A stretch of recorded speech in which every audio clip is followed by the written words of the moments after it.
नमस्कार प्यारे विद्यार्थियों। आज बात करेंगे एसएससी जीडी के जो प्रीवियस पेपर के क्वेश्चन चल रहे हैं। 2022 का जो एसएससी जीडी का पेपर हुआ था उसकी जो क्लासेस चल रही है मैथ और जीके की। तो आज क्लास चलेगी अपनी जो स्टैटिक जीके की। और स्टैटिक जीके के अंदर आज अपन बात करेंगे 10 से 15 क्वेश्चन की बात करेंगे। ठीक है, 10 से 15 क्वेश्चन की चर्चा करेंगे। और इसके साथ ही जो ये मोस्ट इम्पोर्टेंट 2022 में एसएससी जीडी के अंदर पूछे गए क्वेश्चन थे वो क्वेश्चन है। एक पेपर के अंदर 20 क्वेश्चन पूछे गए थे, लेकिन उनमें से कुछ क्वेश्चन नॉर्मल और कुछ करंट अफेयर के थे, तो वो अपने काम के नहीं है। जो बाकी के क्वेश्चन है जो आगे एग्जाम में आ सकते हैं, तो वो क्वेश्चन है मैं आज लेकर आया हूँ। उम्मीद करूँगा आपको ये क्लास पूरी समझ में आएगी और आपके लिए ये क्वेश्चन है हेल्पफुल साबित होंगे। आप क्लास को ज़्यादा से ज़्यादा शेयर करना और चैनल को प्लीज़ अगर आपने सब्सक्राइब नहीं किया तो आप सब्सक्राइब ज़रूर करें, ताकि कोई भी अगर वीडियो आए तो आपके पास आ जाएगा। और वो बेल आइकन की जो घंटी होती है वो भी आप ज़रूर दबा देना, ताकि आपके पास नोटिफिकेशन आता रहेगा। अपनी क्लास एक दिन मैथ की चलती है जो प्रीवियस पेपर की, और एक दिन ही जीके की चलती है। चलो शुरू करते हैं दोस्तों आज की क्लास। आराम से क्लास को देखना और आपको कुछ डाउट लगे तो कमेंट में आप ज़रूर पूछना। क्वेश्चन नंबर 1 है, 2003 में सबसे कम आयु में पद्म विभूषण प्राप्त करने वाले भारतीय नर्तक नर्तकी का नाम निम्न में से क्या है।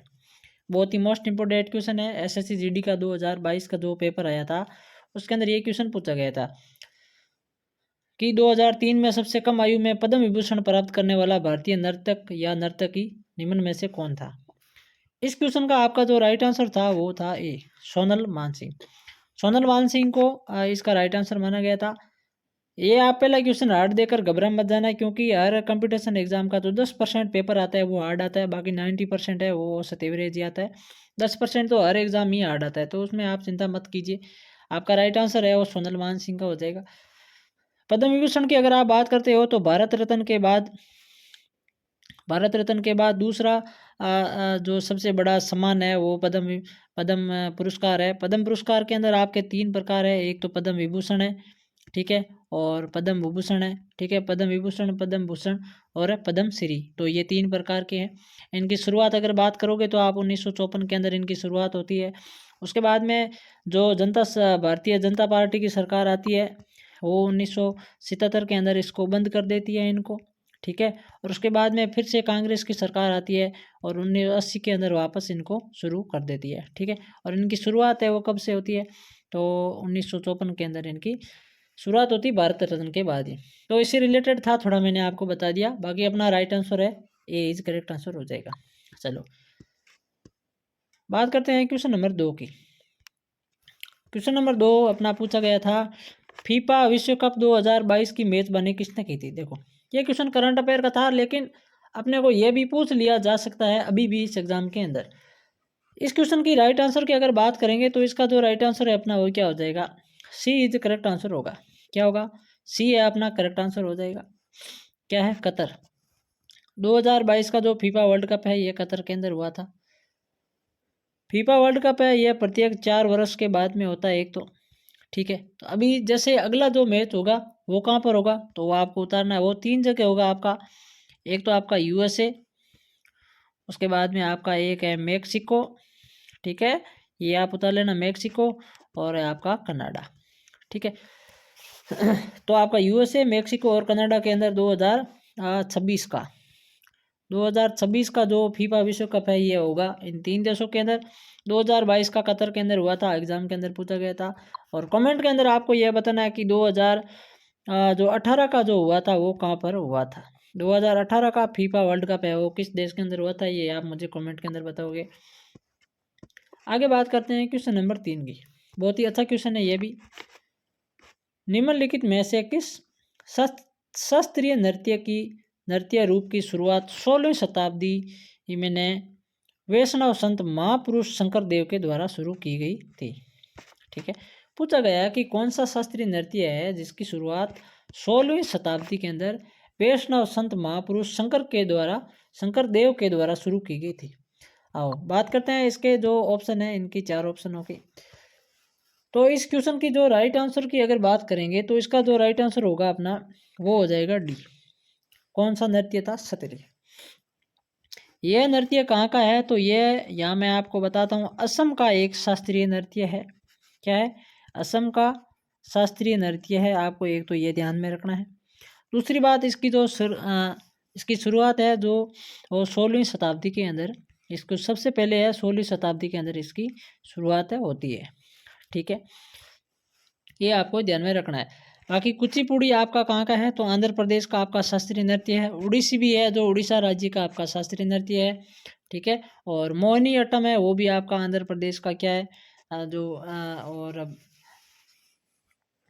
ठीक है, तो ये आपको ध्यान रखना है। उसके बाद में भरतनाट्यम है, उनका भी क्वेश्चन पूछा गया था। मोहिनी अट्टम का भी पूछा गया था। यानी पिछले पेपर के अंदर जितने भी ये जो शास्त्रीय नृत्य थे, 8-9 प्रकार के शास्त्रीय नृत्य है, इन सभी में से अपने क्वेश्चन पूछे जाते हैं। ठीक है, तो आपको ये भी ध्यान में रखना है। कुचिपुड़ी आपका कहाँ का है? तो ये आंध्र प्रदेश का है। कथकली और मोहिनीअट्टम है, ये दोनों आपके केरल के हैं। और भरतनाट्यम आपका तमिलनाडु का है, ये भी आपको साथ में ध्यान रखना है। बाकी अपना इसका जो राइट आंसर है वो डी करेक्ट आंसर होगा। सतीरी जो शास्त्रीय नृत्य असम राज्य का है और यह 16वीं शताब्दी में वैष्णव संत शंकर देव के द्वारा शुरू किया गया है। दोस्तों, क्लास अगर आपको अच्छी लगे तो आप प्लीज़ आप क्लास को शेयर जरूर करना। बात करते हैं क्वेश्चन नंबर 4 की। विरासत का अधिकार किस ओर ले जाता है? ये क्वेश्चन पूछा गया था और जिस तरह पूछा गया था उसी तरह मैं ये क्वेश्चन इसके अंदर आपको लेकर आया हूँ। इस क्वेश्चन का जो राइट आंसर था, इसका राइट आंसर माना गया था आपका भूमिका विभाजन। यानी कि विरासत का जो अधिकार है वो किस ओर ले जाता है? तो भूमिका विभाजन। यानी भूमि का जो बंटवारा है वो विरासत का एक अधिकार है कि जिस भूमि का भी, अगर ये भूमि है और इसका अगर बंटवारा 4 हिस्सों में होता है तो जो इस जमीन जिसके हिस्से में होगी वो उसकी विरासत का वो अधिकार बनेगा। तो इसका ये राइट आंसर आपका डी इज करेक्ट आंसर होगा। ये मोस्ट इंपोर्टेंट क्वेश्चन है, इसकी ओर आपको ध्यान में रखना है। आगे बात करते हैं क्वेश्चन नंबर 5 की। बहुत ही अच्छा क्वेश्चन पूछा गया था। 2011 की जनगणना के अनुसार किस केंद्र शासित प्रदेश का लिंगानुपात सबसे अधिक है? बहुत ही मोस्ट इंपोर्टेंट क्वेश्चन है। यानी ये आपको किस में से पूछा गया है? जनसंख्या का एक आपको सवाल पूछा गया। इस क्वेश्चन की बात करें राइट आंसर की, तो इसका राइट आंसर क्या है? बी इज इसका करेक्ट आंसर होगा, यानी कि पुदुचेरी। 2011 की जनगणना के अनुसार सबसे अधिक लिंगानुपात वाला केंद्र शासित प्रदेश है वो आपका कौन सा है? पुदुचेरी है। अगर आपको पूछ लिया जाए कि न्यूनतम लिंगानुपात वाला केंद्र शासित प्रदेश कौन सा होगा, तो यहाँ आप उसका यहाँ लिख सकते हो आप, मैं आपको यहाँ लिखा देता हूँ। तो यहाँ लिखो दमन एवं दीव। क्या है? दमन एवं दीव है जो न्यूनतम लिंगानुपात वाला केंद्र शासित प्रदेश है, दमन दीव। और सबसे अधिक जो लिंगानुपात है वो केंद्र शासित प्रदेश राज्य कौन सा है? पुदुचेरी है। सबसे अधिक जनसंख्या वाला केंद्र शासित प्रदेश कौन सा है? तो वो आपका है दिल्ली, जहाँ सबसे अधिक जनसंख्या है। ठीक है, ये आपको ध्यान में रखना है। और सबसे कम जनसंख्या कहाँ पर है? तो वो है आपके लक्षद्वीप के अंदर। कहाँ पर है? लक्षद्वीप के अंदर है सबसे कम जनसंख्या, दिल्ली के अंदर सबसे अधिक है। ये केंद्र शासित प्रदेश की बात हो रही है। और लिंगानुपात सबसे अधिक आपका पुदुचेरी का होगा और न्यूनतम दमन एवं दीव का होगा। ठीक है, तो आपको समझ में आ गया, इसका राइट आंसर आपका क्या हो जाएगा? बी इज करेक्ट आंसर होगा।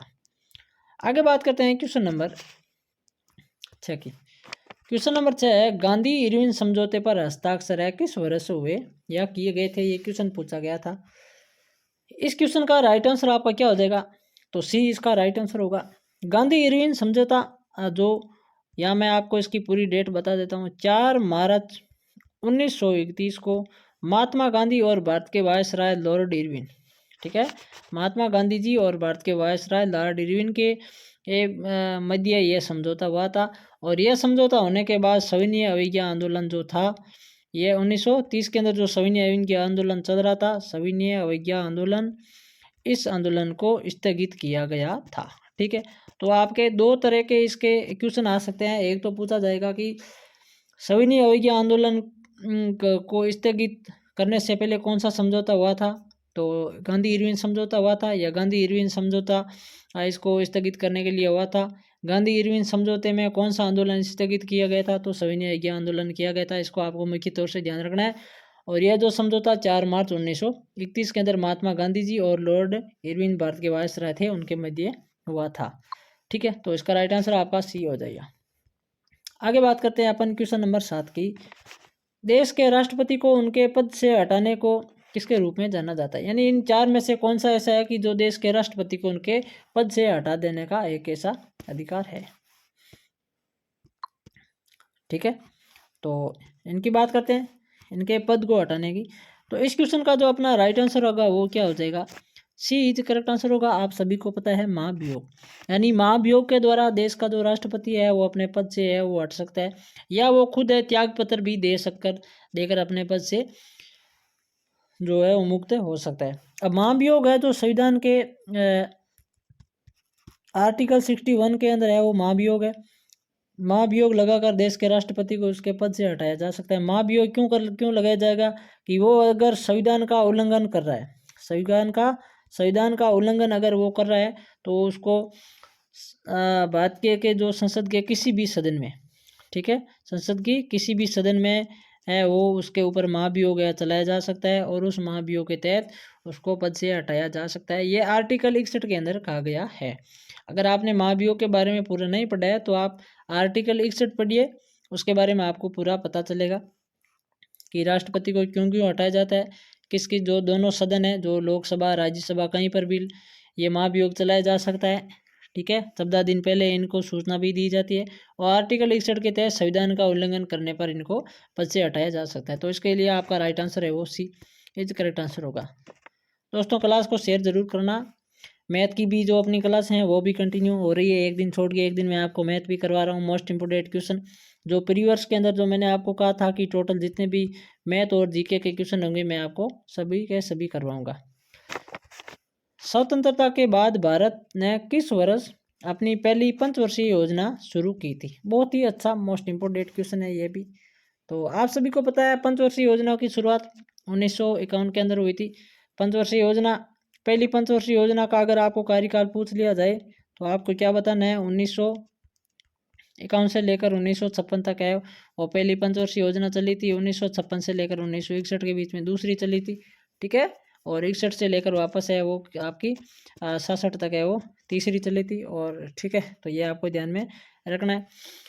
पंचवर्षीय योजना के बाद में जो अभी वर्तमान में है वो नीति पंचवर्षीय योजना है। अभी क्या चल रहा है? अभी नीति आयोग है, यह चल रहा है 2015 के अंदर इसकी शुरुआत हो गई है। तो ये भी आपको साथ में ध्यान में रखना है। और टोटल अपने 12 है वो पंचवर्षीय योजना हुई थी, ठीक है। तो ये क्वेश्चन पूछा गया तो इसी रिलेटेड मैंने आपको थोड़ा और बता दिया है। बीज अपना करेक्ट आंसर हो जाएगा। आगे बात करते हैं अपन क्वेश्चन नंबर 9 की। निम्नलिखित यूनानी शासकों में से किसने मेगस्थनीज को चंद्रगुप्त मौर्य के दरबार में भेजा गया था? आप सभी को पता है इस क्वेश्चन का राइट आंसर। तो इसका राइट आंसर अपना क्या हो जाएगा? सी इज करेक्ट आंसर होगा। सेल्यूकस निकेटर, जिसका राजदूत ये कौन था? मेगस्थनीज था और इसको सेल्यूकस निकेटर ने चंद्रगुप्त मौर्य के दरबार में भेजा गया था। मेगस्थनीज है, इसकी एक पुस्तक थी इंडिका। क्या थी? इंडिका। जो मेगस्थनीज की पुस्तक है, इनके बारे में काफ़ी पूछा जाता है। इनका लेखक का नाम तो मेगस्थनीज है और ये सेल्यूकस निकेटर का राजदूत था। इसने चंद्रगुप्त मौर्य के दरबार में इसको भेजा गया था, ठीक है। तो इसका जो आपका राइट आंसर है वो क्या हो जाएगा? सी इज करेक्ट आंसर होगा, सेल्यूकस निकेटर। आगे बात करते हैं क्वेश्चन नंबर 10 की। बहुत ही अच्छा शानदार क्वेश्चन है यह। क्वेश्चन अर्थव्यवस्था से लिया गया क्वेश्चन है। एक बजट दस्तावेज जो किसी विशेष वित्तीय वर्ष के लिए सरकार की राजस्व प्राप्तियों और राजस्व व्यय, इसका मतलब होता है खर्च, से संबंधित होता है, वो क्या कहलाता है? तो इस क्वेश्चन का जो राइट आंसर है वो क्या हो जाएगा? ए इज करेक्ट आंसर होगा, राजस्व बजट। यानी सरकार का एक बजट दस्तावेज होता है जो एक वित्तीय वर्ष के लिए, उसमें सरकार की राजस्व यानी सरकार को जितना भी धन प्राप्त हुआ और जितना धन है वो आपका क्या हुआ? खर्च हुआ, तो उसको क्या कहेंगे? तो उसको राजस्व बजट कहा जाता है। तो इसलिए इसका जो राइट आंसर है आपका वो ए इज राइट आंसर होगा। देखो अर्थव्यवस्था से भी प्रत्येक पेपर के अंदर एक क्वेश्चन तो पूछा गया है, ठीक है। तो अर्थव्यवस्था कोई आपको छोड़ नहीं है। अभी इस पेपर के अंदर 2 क्वेश्चन मैंने आपको बता दिए थे, 3 क्वेश्चन, ठीक है। भूमि विभाजन का था आपका जो विरासत का अधिकार, और इससे पहले जो पूछा गया था वो, और ये तो पंचवर्षीय योजना, और अभी ये तो 3 क्वेश्चन देख लो पूछा गया है। तो अर्थव्यवस्था से भी काफ़ी क्वेश्चन लिए गए हैं। आगे बात करते हैं क्वेश्चन नंबर 11 की। मोहन बागान एथलेटिक क्लब किस शहर में स्थित है। बहुत ही अच्छा क्वेश्चन है। एथलेटिक जो क्लब है वो किस शहर के अंदर स्थित है। तो इस क्वेश्चन का आपका राइट आंसर होगा सी, कोलकाता। पश्चिम बंगाल की राजधानी कोलकाता के अंदर मोहन बागान एथलेटिक क्लब है वो स्थित है। उसके बाद में अगर और बात करते हैं, जवाहरलाल नेहरू स्टेडियम है दिल्ली के अंदर है जो एथलेटिक है। ठीक है, कौन सा है, जवाहरलाल नेहरू स्टेडियम है जो आपका ये हॉकी जो है सॉरी एथलेटिक का है। ठीक है, किसका है, ये आपके एथलेटिक्स का है। एथलेटिक्स का स्टेडियम है ये कहाँ पर है, ये आपका दिल्ली के अंदर है। ठीक है, इसके अलावा शिवाजी स्टेडियम है जो हॉकी का है वो आपका कहाँ पर है, वो भी दिल्ली में है। तो उसी तरह आपको जितने भी ये खेल से संबंधित जितने भी स्टेडियम है तो ये आपको ध्यान में रखना है, ये भी आपको याद कर लेना है। मैं क्लास लाऊंगा इसके अंदर जो है, जैसे टाइम मिलेगा उसके अंदर खेल के जितने भी स्टेडियम है उनकी अपन चर्चा करेंगे। तो इसका जो अपना राइट आंसर है वो क्या हो जाएगा, सी इज करेक्ट आंसर होगा। अगर आपने इस क्लास को पूरी देखी है तो आप कमेंट के अंदर मुझे ज़रूर बताना कि पश्चिम बंगाल के राज्यपाल का नाम क्या है। पश्चिम बंगाल के जो राज्यपाल है इनका नाम क्या है, आप कमेंट में मुझे ज़रूर बताएं। दोस्तों ये आज टोटल 11 क्वेश्चन थे। उम्मीद करूंगा कि आपको ये क्वेश्चन है समझ में आए होंगे, आपके लिए हेल्पफुल भी साबित होंगे। आने वाले एग्ज़ाम के अंदर है रिपीट क्वेश्चन, देखो रिपीट क्वेश्चन तो होते हैं, मैं आपको हर बार कहता हूँ। तो क्लास को ज़्यादा से ज़्यादा आप शेयर ज़रूर करना, और चैनल पर अगर नए हो तो चैनल को प्लीज़ आप सब्सक्राइब कीजिए। आगे की जो अपनी क्लास होगी वो मैथ की होगी, मैथ के मोस्ट इम्पोर्टेंट 5 क्वेश्चन की चर्चा करेंगे। इस बार में अगली बार जो अपना क्षेत्रमिति है और त्रिकोणमिति है इनकी क्वेश्चन भी अभी जल्दी स्टार्ट करेंगे, उनके जो फॉर्मूले हैं वो भी मैं आपको सारे बताऊंगा। चलो साथियों, पढ़ते रहिए और आगे की नई क्लास के अंदर फिर मिलेंगे। जय हिंद, जय भारत।